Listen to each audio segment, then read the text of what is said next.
ഇത്തിരി തേങ്ങാ ചമ്മന്തി റെഡിയാക്കാൻ പോവാണ്. ഞാൻ ആദ്യമായിട്ട് ഇച്ചിരി എണ്ണയ്ക്കകത്ത് വറ്റൽമുളക് ഇട്ട് മൂപ്പിക്കുകയാണ്. മുളക് പൊടിക്ക് പകരം വറ്റൽമുളക് ഇടുവാണെങ്കിൽ ചമ്മന്തിക്ക് നല്ല ടേസ്റ്റാണ്. നമ്മളൊന്ന് ഇളക്കിയെടുത്ത് ഒരു മൂപ്പാകുമ്പോഴത്തേനും കോരിയെടുത്ത് തേങ്ങായും ചേർത്ത് അരയ്ക്കാം. തേങ്ങായും വറ്റൽമുളക് അതുപോലെ കറിവേപ്പിലയൊക്കെ ഇടുമ്പം ടേസ്റ്റ് നന്നായിട്ട് കൂടുതലായിരിക്കും ചമ്മന്തിക്ക്. പിന്നെ ചുവന്നുള്ളി, ഇഞ്ചി, ചെറിയ കഷ്ണം വാളൻപുളി, 2-3 കാന്താരിമുളക് ഞാൻ ചേർത്തിട്ടുണ്ട്. ആവശ്യത്തിന് ഉപ്പ് ഇത്രയും എടുത്ത് ആദ്യമായിട്ട് ഇഞ്ചി ചതച്ചെടുക്കുകയാണ്. ഇഞ്ചി ചതച്ച് അതിന് ശേഷം ഉള്ളി.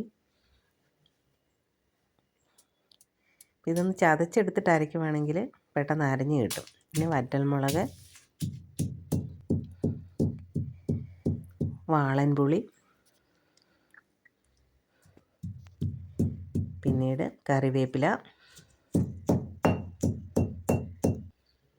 ഉപ്പ്.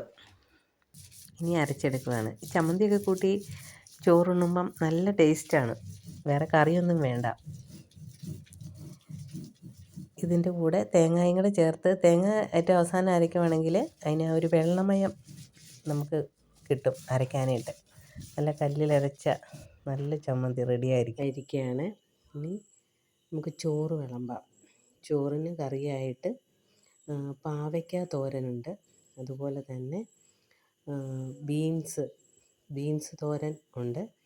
പിന്നെ വന്നിട്ട് കൂർക്ക മെഴുക്ക് പുരട്ടിയുണ്ട്. കൂർക്ക മെഴുക്ക് പുരട്ടിയുടെ കൂടെ പിന്നെ ചമ്മന്തി, നമ്മൾ കല്ലിലരച്ച തേങ്ങാ ചമ്മന്തി.